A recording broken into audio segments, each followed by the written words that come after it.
It has been a historic game here at BMS. 156,990 people were out here at the Bristol Motor Speedway. Since Sure is playing basketball all the way into March, making the transition from hoops to softball can be difficult, especially when it comes to one aspect of the game. Betsy was home to the Tri-Cities' only Negro League baseball team, but it was a piece of history that was nearly forgotten. Pioneers and UVA-Wise are just about 10 minutes from kickoff of their football season. Florida still controls its own destiny in the SEC East title race, but the Tennessee football team is not out of it yet. Yes, Lloyd Christmas, I'm saying there's a chance. It has been quite a week for NASCAR driver Darrell Wallace Jr. Last week, he was at Tennessee Vols football camp, and on Monday, he was here at the Nashville Predators. News 5 Sports has learned that the surface at BMS has received yet another facelift in the lead up to the night race. The University of Tennessee is painting Bristol orange today. I am joined by head football coach Butch Jones, and we're at a racetrack. We're talking football. Battle of Bristol's on everybody's mind. I am joined by head coach Brittany Ezell. So, Coach, how does it feel to be back on the court after what I'm sure felt like a long off? Greg Biffle, driver in the 16 Ford in the Sprint Cup Series. First of all, Greg, welcome to Bristol. What are you most looking forward to in the night race this year? Tommy Johnson Jr., funny car driver. How was qualifying for you today? You know, we're going to have to keep meeting like this. I got to talk to you on Friday and again here on Sunday. Congratulations on your first win. You know, what made the difference in the finals for you? It's officially game week for the Tennessee Volunteers with a rare Thursday night kickoff. Head coach Butch Jones holding his weekly media availability on Saturday instead of on Monday. Appalachian State will come to Knoxville under the lights Thursday night. Don't forget, this Mountaineer team is getting votes in the preseason coaches poll and certainly knows a thing or two about pulling off early season upsets. It was just 9 seasons ago that the Mountaineers pulled off the biggest upset in college football history over Michigan. I've been on that other side, you know. I've been at Central Michigan. I understand what it was like to prepare your team. And, you know, we had the mindset that we were going in to win the game just like they are. And they're a fine, fine football team, a very good football team. All you have to do is watch them on video. And they have the respect of our players and our coaching staff. Coach Jones also confirming today that Team 120 will wear this sticker honoring Coach Pat Summitt throughout the 2016 season. The legendary Lady Vols basketball coach passed away over the summer from Alzheimer's complications. She was the winningest basketball coach in Division I history, male or female. And although the teams don't want to get ahead of themselves, we certainly will. Today marks 2 weeks till the Battle at Bristol football game between Tennessee and Virginia Tech. This is a look at the transformation at the Bristol Motor Speedway in just the last week. You can watch a live stream as the track is converted to football field on our website, WCYB.com. NASCAR also transitioning this week from short track at Bristol to the 1.5 mile at Michigan. Once again, no Dale Earnhardt Jr. as he continues to recover from a concussion. But this week will be young Alex Bowman getting a shot to pilot the number 88 machine. Being as close friends as I am with Dale, I've just been hoping he gets feeling better more than anything. Obviously, I'm more than happy to fill in whenever I can, and everybody at Hendrick Motorsports and Chevy and everybody, they've been so welcoming and easy to work with, and it's just been fun.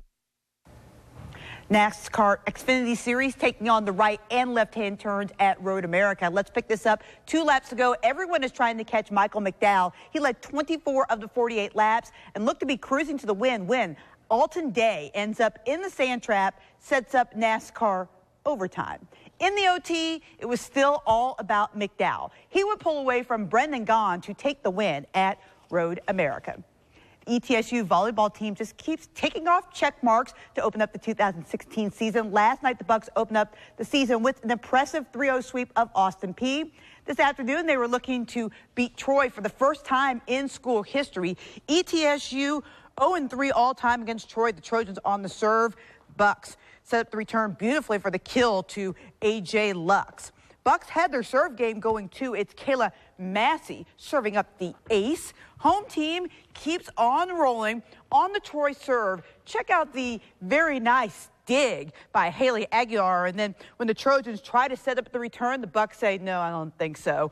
ETSU gets its first ever win over Troy in straight sets, 25-22, 27-25, 25-17.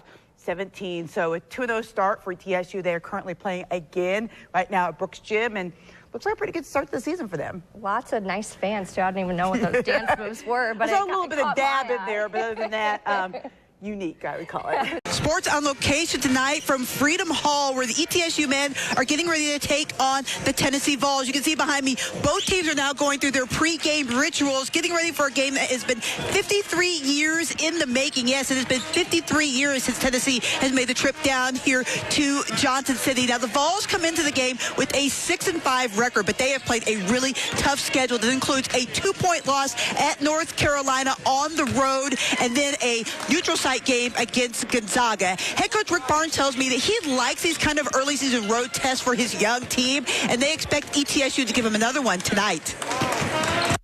We know a year ago it was I think a tie game with less than a minute to play, and they played really hard. They extremely well coached, like I said, and an older group, senior-laden group. They've had an outstanding year up to this point, and went on the road and beat Mississippi State and Morehead State their last 2 games, so they're playing really good basketball. Coming up tonight at 6, if you like basketball, you're going to want to switch over to our sister station, Fox Tri-Cities. PJ and I will have your pre-game show starting at 6:30, and then at 7, Jay Santos, the voice of the Bucks, and Casey Getz will have the call of the game between the Bucks and the Vols, which brings us back out here to Freedom Hall. We're a little over an hour away from the tip-off of this game. Casey Getz will have you caught up on the ETSU side of things coming up tonight at 6. Julie is back with more News 5 at 5:30 after the break. For the Knoxville Holstons, leading off, Augie, at the dish. 9. It's the history of America's pastime, live and in living color. So we're part of the Tennessee Association of Vintage Baseball. There's 11 teams across the state that play by the rules of 1864. The Holstons and the Machinists first played in Knoxville 149 years ago. They brought their rivalry to Piney Flats to help show how much the game has changed. In the 1864 game, it was a very offense-driven game. The pitcher is supposed to feed the ball to the batter, and the honor was won in the field on defensive play. The game today is going to be a more gentleman game. You'll see a lot more politeness, I think, on the field. People congratulating each other on good plays, good hits, well struck. 2 hands down. Every detail is as it was in the 1860s. In the vintage bat, the only rule in the rule book for 1864 is that the bat couldn't exceed 2¼ inches in diameter. So the bat can be any length, any shape. It's going to look like the modern game of baseball, but there's a few wrinkles back to the 1864 rule book. First, it's barehanded, so we don't have gloves. And the second big rule is that we can catch the ball on the bound for an out. Bringing to life the evolution of the sport. So we hope they really get a sense that they're back in 1864 and seeing the national pastime in its infancy and how it was meant to be played. And showing just how far the game of baseball has come. Getting the facts right in Piney Flats. Heather Williams, News 5 WCYB. So glad you're here. Sports have always been a part of JT Brooks' life. He started on the football and baseball team since he was a freshman. I'm going to try and play sports in college, but I guess that's out of the picture now. All because of one freak accident during a scrimmage 4 months ago. I was one that made the tackle, but we both talked, and it's a contact sport, and he promised that, he doesn't hold anything against me, and he wants me to know that it's not my fault, and it was the way he landed. When I got over to him to spot the ball, he looked at me and told me he was paralyzed. And at that point, I thought maybe, he was just stunned or something, and said, JT, you're all right, get up. And he said, no, Coach, I'm hurt. And at that point, that's when it all hit me and realized there was really something wrong. Since that day, Brooks has had one date in mind, getting back for the home opener. Fun. It's awesome. Loving it. And the moment is everything he imagined. Just like the old days. Just like last year. It just really felt good for him to be able to wrap his arms around me as I did him and be able to give me a hug. Big dog. What's up, Colin? And I know within my heart that real soon he'll be walking again. It's crazy. It's like, I don't think it's hit me yet, so much shock. I mean, it's just amazing. I haven't been home in 3 months, and it's just, I love it. I love it. I love this town. Brooks is ahead of schedule in his rehab. It's hard at night thinking about it and can't even fathom it, but I've just stayed with it. I've got up every day and wanted to go to therapy. But he will not be satisfied until he reaches his ultimate goal. The end goal is to walk always. You just got to keep that in your mind that you're going to walk, because it's not going to happen if you don't think that, but I'm just trying to get better with what I got right now. Sometimes it's fate the way the past and present collide. players have been dying for a gray uniform, and I was adamantly opposed to it. I always thought our alternate uniform should be orange uniform. Coach Dunham is more of a traditionalist, but then he had an idea. We went to the first game of the year at Northwood. We warmed up when we were going back to the locker room to take our shooter shirts off, and they had laid out the gray uniforms, and we all just looked for our numbers. We didn't even pay attention that the front of the jersey said Fleas at first, until Hartley looks up and says, why did they say Fleas on them? The 1924 on the shorts plate pays homage to the 1924 state championship team. We actually found that they was called the Fleas in 1924. And so that 1924 team and their moniker of being the Fleas became the new rallying cry for this season's Tigers. We want to win, we want to do whatever it takes to win. If it's getting on the ground to get the loose ball, then we're going to do it. Those guys are just like fleas when they play on defense and offense too. I mean, they're just pesky, aggravating. I know they aggravate me to death, so it fits the moniker well. That pesky, do-anything attitude is working for Honaker, who is yet to lose this season. And now it has its sights set on being the first Tiger team to win a state basketball title since those 1924 Fleas. Our goal is what they did. We want to do what they done back in 1924, and I just want to work. I want to go out on a state championship. And to think that it was so long ago, and maybe this year we can end that extremely long drought of no state championships in basketball. It would be the perfect intersection of past and present. Getting the facts right in Honaker. I guess Fleas fit us. Heather Williams, News 5 WCYB. This is Dale Earnhardt from Martinsville Speedway with Steve.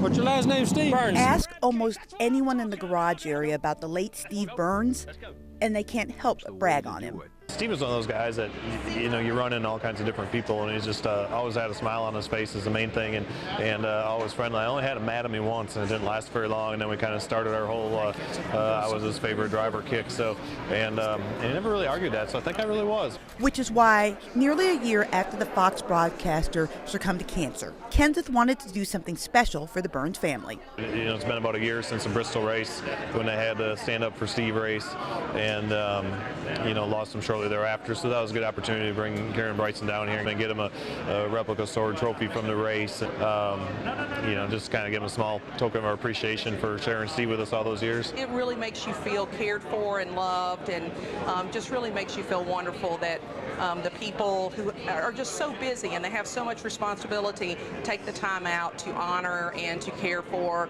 a family that's one of their own. Burns also has an exhibit here at the NASCAR Hall of Fame as the most recent winner of the Ken Squires Award. And his family says they're just overwhelmed with the outpouring they've received since his death. It's kind of awesome at the same time just to know that so many more people than me loved and supported my dad even during one of the toughest times of his life. Even before he passed away, several people had just made extraordinary gestures of love towards him. He was shocked, surprised. I don't think he realized how much he touched so many different people's lives. And this most recent gesture by Kenseth is one that will definitely be close to the Burns family heart. Getting the facts right in Charlotte. Definitely give me a nice memory of my dad. Heather Williams, News 5 WCYB.